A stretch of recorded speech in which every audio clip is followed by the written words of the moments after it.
the Santa Clara Valley Open Space Authority Board of Directors order at, and are we at 6:32? Okay, and ready to call roll? Director Kennett, Here. Director Flaher, Here. Director Chapman. Here. Director Annable, not present. Director Alexander, Here. Director Potter. Here. Director Gill. Yeah. All right. At this point, are there any members of the public who have the opportunity to address the board on any item not on the agenda? Speakers will be limited to 3 minutes. Do we have any public comment? There are none. Okay, great. And new business. So under new business, we have the appointment of a labor negotiator pursuant to Government Code Section 54957-6, unrepresented employee, Andrea McKenzie. That just sounds very, dramatic when I read this. Thank you, Madam Chair. This is just a procedure by which allows the board to talk with the labor negotiator session. Traditionally, the chair has been appointed as the labor negotiator, but it's at the board's discretion. Traditionally, it's been the chair. So, I presume you need a motion and motion and a second to appoint somebody. Also move. be moving. Whom are you moving? Oh, moving to you. Chair Chapman. So you're making a motion to appoint the chair as the labor negotiator. Second.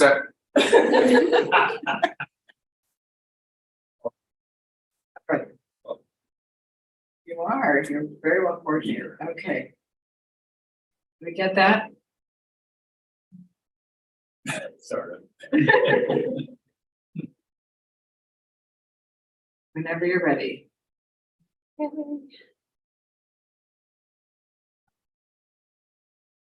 Director Kennett moved. And Potter seconded. Yes. Director Kennett, Yes. Director Flaher, Yes. Director Chapman, Yes. Director Alexander, Yes. Director Potter, Director Gill. Yes. All right, so that motion passes unanimously, so I am now the labor negotiator. All right. So at this point, announcement. We will be convening to closed session. Is there anything? Thank you, Madam Chair. There's 3 items on the closed session agenda. One is conference with real property negotiator, the other is conference with labor negotiator, and the third one is public employee performance evaluation, the details of which are listed on the agenda. Okay, great. With that, we'll adjourn to closed session.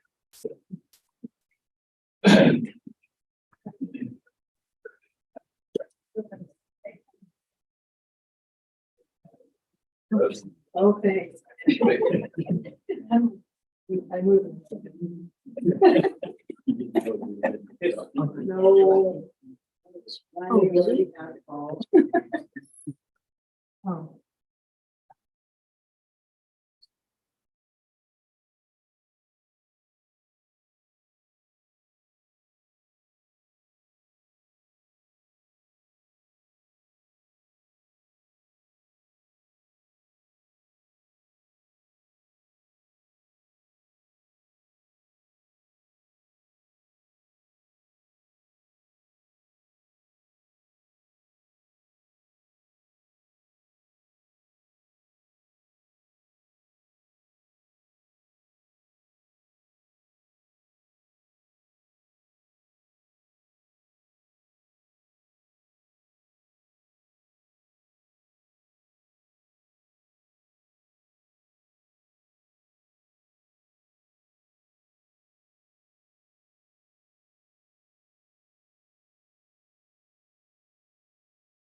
All right, we're back.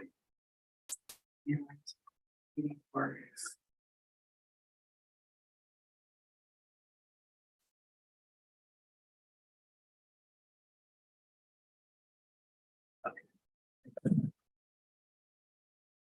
And there anything to report?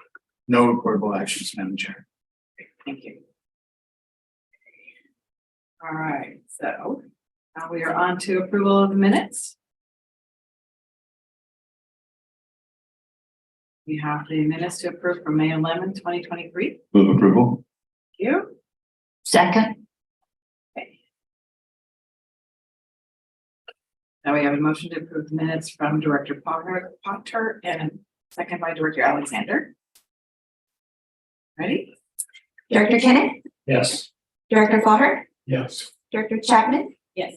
Director Alexander, Yes. Director Potter, Yes. Director Gill. Yes. All right. This is unanimously approved. All right. And now we have the minutes for May 18th. Move to approve. Second.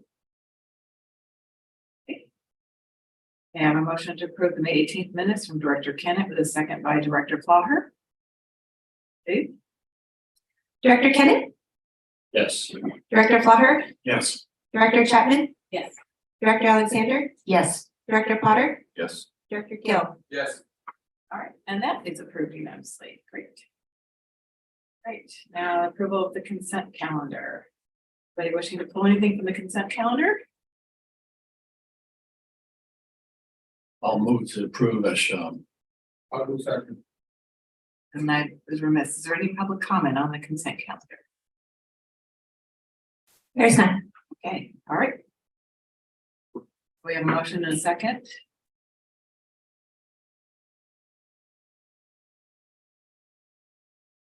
I'm sorry, can you repeat the motion in a second? I moved and Moved. Director Gill seconded. Director Kenneth, Yes. Director Flaher, Yes. Director Chapman, Yes. Director Alexander, Yes. Director Potter, Yes. Director Gill. Yes. All right, and so motion to approve the consent calendar passes unanimously. All right, we are on to new business, which is an informational item to receive the annual expenditure plan.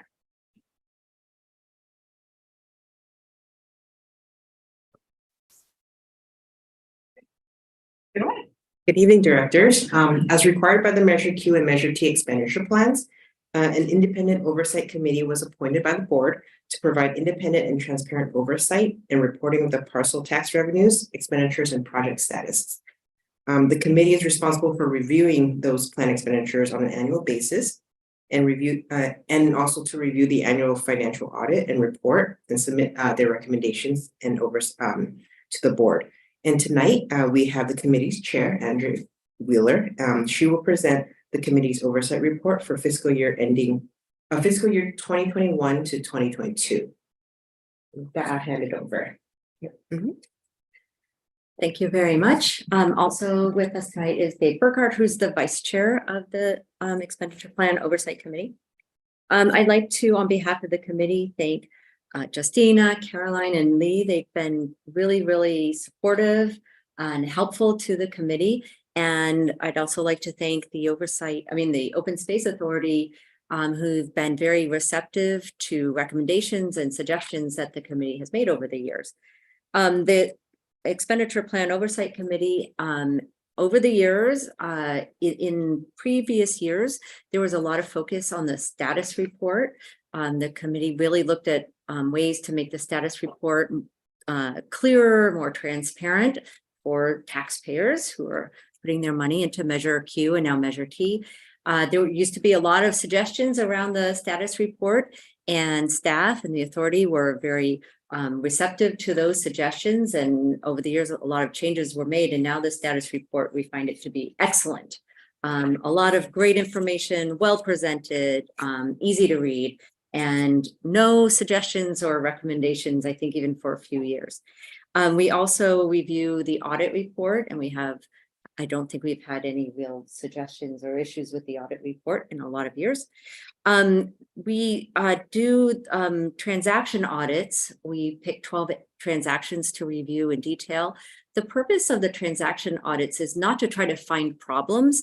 It's to try to make sure that good processes and procedures are in place internally so that mistakes don't get made and the money doesn't inadvertently get spent inappropriately. And in the past, there were a lot of suggestions and recommendations around the work that we did on these transaction audits. And again, staff and the authority have been very receptive to those. A lot of great changes have been made. And so you're seeing even fewer suggestions coming out of those transaction reports. This year, the only suggestion we made was in looking at grant programs where money is spent on capital equipment like tools, to keep in mind those may be very valuable capital assets, and to think about whether they should stay with the grantee after the grant program, or if it's something the authority should take back. So that was just a suggestion that we made there. In the last couple of years, we've started looking at a couple of other areas that we are interested in. And one is payroll expenditures. So these transaction audits have been all about capital expenditures. But for several years now, committee members have had questions about, well, how are payroll expenditures handled? And how do we make sure that they are being handled appropriately and the money is being spent appropriately under Measure Q and Measure T. And this year, the only recommendation that we came back with was a request that staff work with the committee to think about a good way to evaluate the way payroll expenditures are held. We would like to look into it more, but we don't know enough to know exactly how to go about it. So we're hoping that staff will be open to that. And then we've also looked into the website. The status report, the annual report, is the official report on expenditures under Measure Q and Measure T. But in reality, the average taxpayer is probably first going to go to the website and look for information for how their taxpayer dollars being spent. And last year, we found it was actually very hard to even find the expenditure plans or the audits or the oversight committee reports. And we had some requests and those were all implemented. And now the Investing in Nature page on the website is very, very well detailed. But we find that we feel that it's still not really clear and transparent where to go find that information. It's titled Investing in Nature. It doesn't jump out to the average person of, oh, that's where Measure Q and Measure T information is. And so we have a recommendation that you relabel that page on the front page of the website, Investing in Nature / Measure Q, Measure T, so someone can find it. The other thing that came up, several of us, both me and Dave and another new committee member, we had a long conversation about this. All of us, until we became more involved in the authority, either as committee members or as volunteers, we actually had no idea how much the authority actually does. We all thought it was 4 preserves open to the public, and that was it. And we've become aware of how much work actually gets done, how much land is owned. And we just feel it's not, again, clear and transparent on the website. It is in the status report, but on the website, it's not super clear. The preserves kind of jump out. It's like the first thing on the website, but the other work under protecting land, environmental education, and the urban grant programs it's kind of hidden, and you kind of have to dig. And so we would recommend that the links to some of those programs be as prominent on the website as the initial link to the preserves, just so that if the average taxpayer comes to the website and says, why am I spending so much money? How can 4 preserves, need this much money? Be clear that there's so much more going on. So those are our recommendations. They're all documented in the report. And then are there any questions for us or comments or suggestions? Director Kenneth. Nice to hear things are going well. Well, we're not in closed session, so what do we know?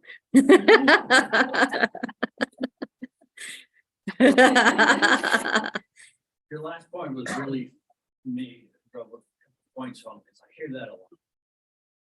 People I talk to and met a very prominent member of highly elected member of a South County community. Had no idea who we were and what we were doing. Yeah. And I spent a good amount of time going over it with that person.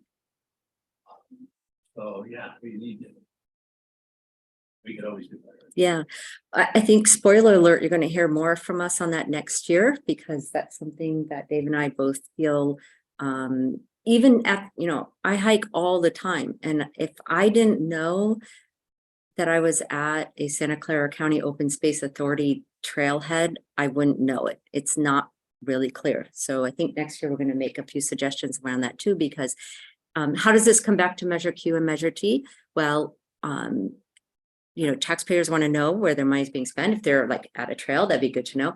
But also, when the authority needs the support of the public, for example, the work that is being done around protecting Coyote Valley, the average taxpayer is going to need to know who the authority is so that they'll know, oh yes, this is the organization that does all these great things and is protecting Coyote Valley. So we definitely agree with you on that. Andrea, it's lovely to see you in person. Yes, you too.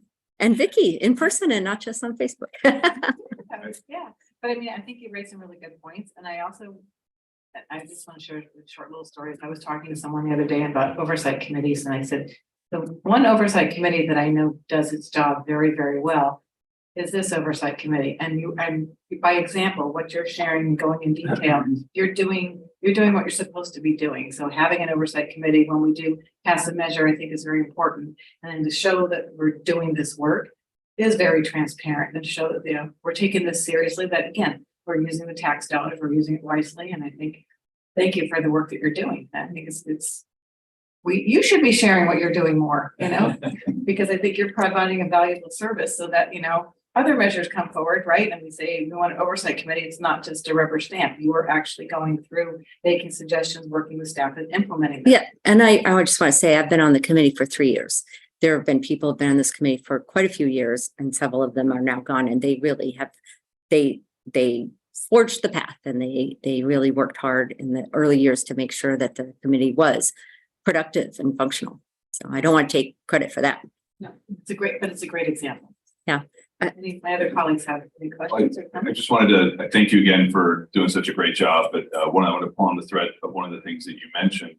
How we are still, despite our successes and the accomplishments, still not necessarily a household word. But the converse is very true. Those folks that don't agree with what we're doing, they know who we are. We're on their radar. Mm-hmm. And so I just want to make sure that we all know we have to do more, because I think that we poked the dragon and the dragon knows we're here. So Yeah, you in need order to the, keep doing what we're doing and what voters have asked us to do, and what you've exactly. ensured that we're doing properly can continue. We have to do an even better job of getting the word out. Yeah, great. And like things like we did for our 30th anniversary and stuff we're going to do for Iona Yucma and planning process for Coyote Valley. Those are all really substantial things that it can't just be the same hikers, bikers, and open space advocates that come to our stuff. We've really got to break out into the full domain of our constituents so that they know what we're doing with their tax dollars. So thank you. You're playing a huge role in helping us do that. So thank you so much. Any comments? I just want to say thank you. You guys are doing a great job. The question is that, so whenever you have any suggestions, so those suggestion is implemented frequently, give some kind of time, or how it works? So what happens is actually it comes back here. Lee, maybe you want to explain it. Yeah. Sure. So the committee makes the recommendations to this annual report, and then typically Justina and I go through the recommendations, disseminate them to the various folks who can help review and assess whether or not we can implement them. So we've got some communication to do with our communications team and grants team, and internally looking at ways to help the committee next year do a little bit more of an audit on some payroll expenses. And if you notice in the report, we always report on the status of the recommendations that were made in previous years. So far had 100%. Good. Yeah. That's why I wanted to be there. Yeah. All right. Thank you. Any other comments? No? Thank you. Thank you. Right. The next item is an informational item, Open Space Authority fiscal year. Welcome.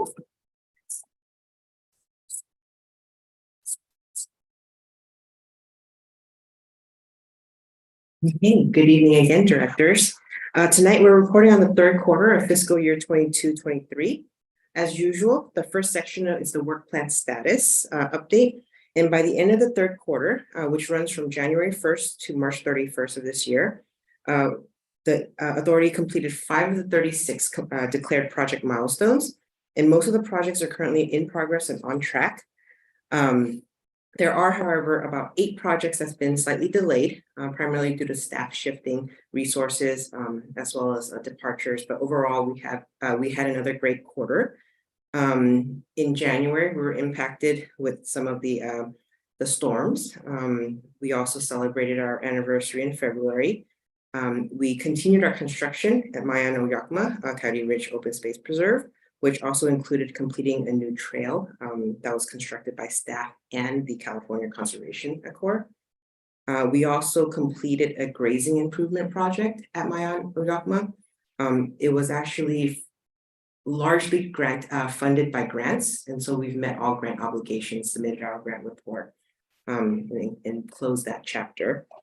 And then in terms of the second section of the financial update, it's our usual profit and loss, budget versus actual, plus our balance sheet. And by the end of the third quarter, March 31st, we've expended a little over 10.5 million, which is approximately 43% of the approved budget. And more details are available in the exhibits, and I'm available to answer any specific questions about any of the line items. But the last section is regarding our investment update. So as required by the investment policy, monthly statements are to be provided to the board at least on a quarterly basis. So in the in your board packet, you'll see 3 months worth of the portfolio statements. As of March 31st, total market value was approximately 13.8 million. We incurred about $3,777 in management fees to Chandler Asset Management, who is our investment advisor. Overall, portfolio is generating an average yield to maturity of 3.06%, just a slight uptick from 3.05 from last quarter. So the rates are kind of holding steady around there. And earlier this month, I had a quarterly update call with Chandler Asset Management, specifically Cara Hook, who's our investment advisor. Sorry. And we discussed the economic trends. She mentioned about the GDP, unemployment rates still historically low, Feds having recently raised rates back in early May.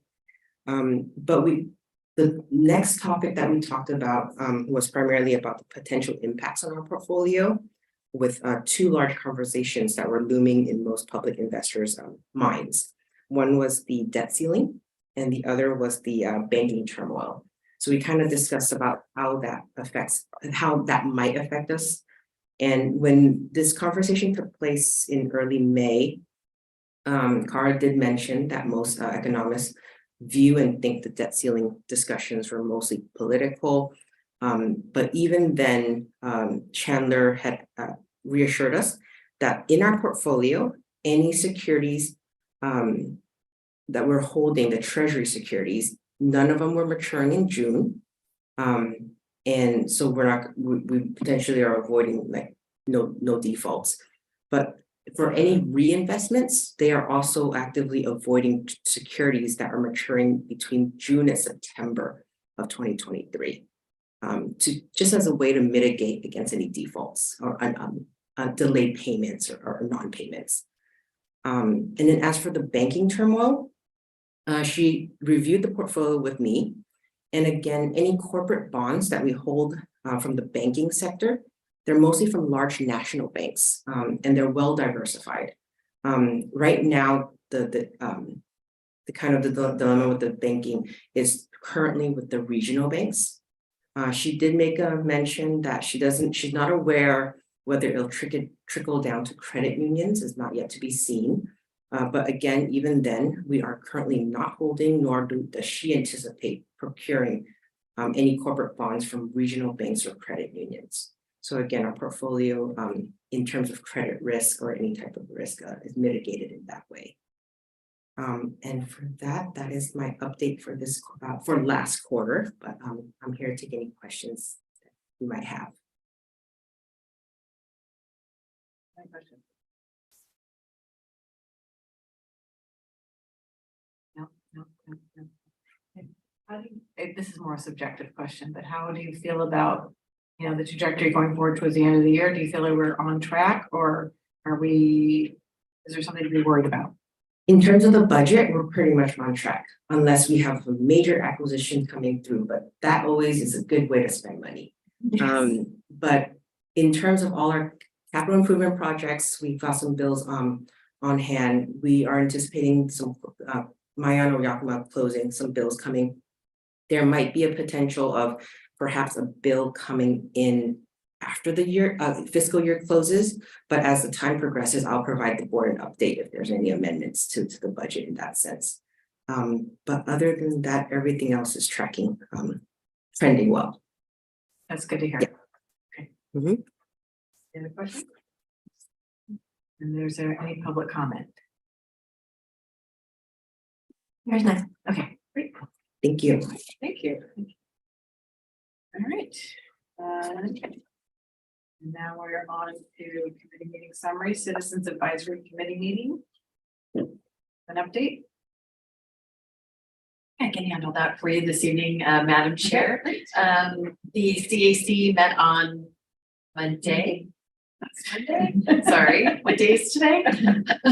And heard two items. One was to quickly review the annual work plan, a draft work plan. They voted unanimously to recommend that plan to the board. So that will come before you on June 22nd after the agency-wide work plan is approved on June 8th. And then they had the pleasure of reviewing the capital and planning grant applications for our urban grant program. So they had a very long meeting. It was actually pretty quick. There were 9 applications. It was a couple of hours long. It moved rather quickly, and they did take a vote on which grants to recommend to the board, and that will come before you on July 20th. So that's a little ways out. And that was the meeting.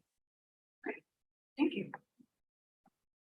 All right, and next we have a report from the general manager. Thank you, Madam Chair. Very brief report out tonight. The main thing I wanted to tell the board about is just to remind you that we have a board retreat with all of you on June 26th. And I think we're still waiting to hear from maybe 1 or 2 of you, but we're currently looking at a 9:30 to 2:30 retreat, most likely out at doing it at Tilton Ranch. Yeah, and apologies, I know some of you are feeling like, well, it's on a weekday and you have day jobs and so on. We really tried our best to find a day that would work for everybody. I know our chair, that was the one day that would work for you. So that's what we went with. So anyway, thanks for coordinating with Caroline. And if you haven't already, just to let her know, and staff is busy planning that retreat and putting the agenda together. I've been meeting with each of you one-on-one and asking you the kinds of things that you really want to be discussing at this retreat. And also we're planning, or want to talk to you about another retreat in the fall, where we can go a little bit deeper on some of the items. We're also going to be talking to you coming up about some of the topics you're bringing up and whether you'd like to see them done in the regular course of business at board meetings or to talk about them in retreat. One of them actually reflects what Andrea Wheeler was just talking about. I know Director Alexander brought up with me that she would like kind of a OSA 101 on all the lands and the interesting lands that we hold. Where are they? What's their status? And kind of doing a big deep dive on that. So that's something that we're very interested in doing. And in all likelihood, we will probably do that in a board meeting. And we'll be working with you to plan that out. So that's the sole item I have for you tonight. Thanks. Right, thank you very much. And anyone else on? It's a very light staff. I want to make sure I'm not overlooking one. Okay, all right. Legal counsel, any update? No report, Madam Chair. All right, then we are on to board members. We'll go this way, Director Gill. Oh. I picked you, yeah. So then I don't have. Director Pollard. No report. Director Chapman and I had a wonderful adventure this afternoon. I would be happy to thank Derek and Lucas and Aaron, who are not here.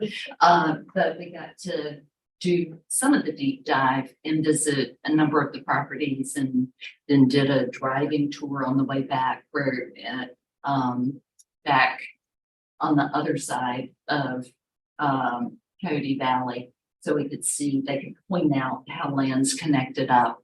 And it was really, we climbed to the top of Sprinkles, it was stuck in my head.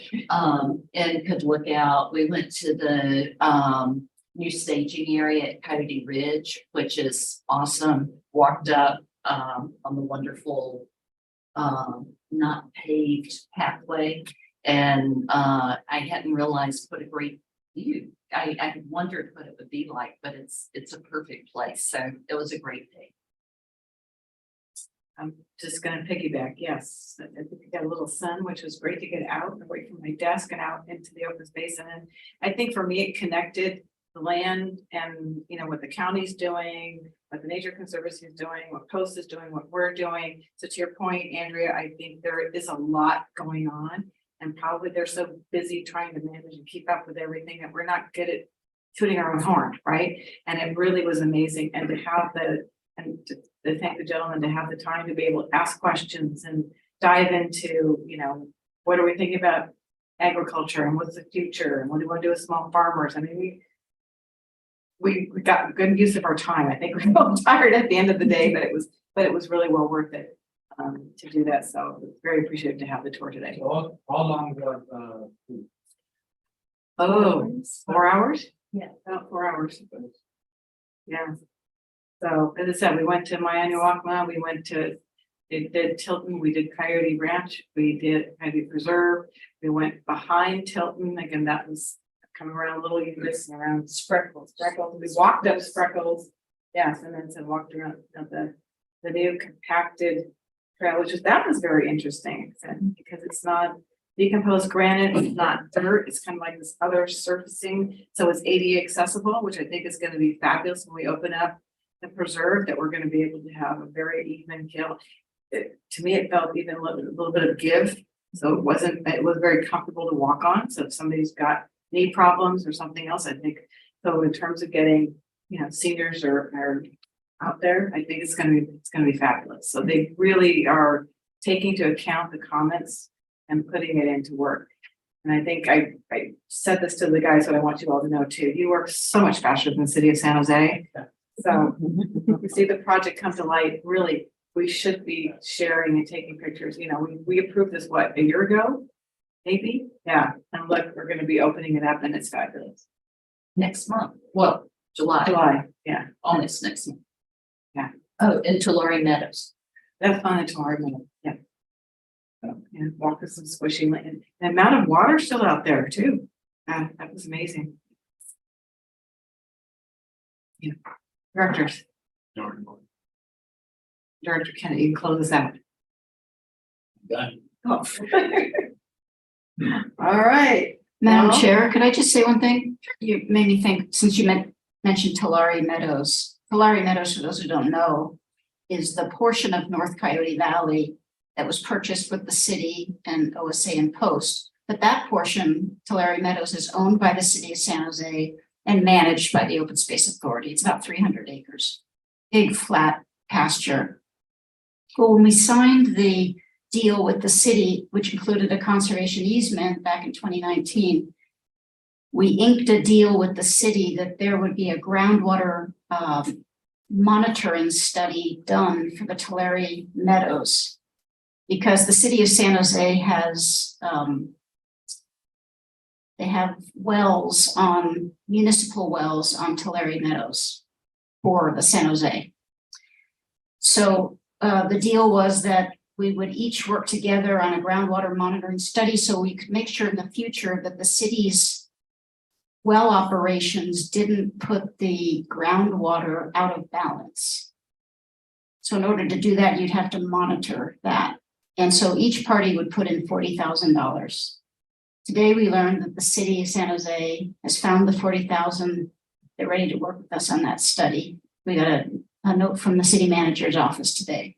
So we're ready to proceed with that. And I think that's going to be just a really great study in concert with the Coyote Valley Master Plan.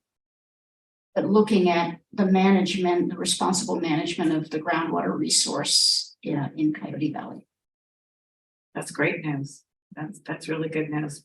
Because there were definitely parts, I mean, we learned where there was still, you know, from grading that had taken place where they were trying to fill up the river. And as you could see how the ground was uneven, and then there were parts where it was very lush and green, and you actually see wetland coming back. I mean, there was wildlife out there down below Spreckles Hill because of, so, yes, it's very nice.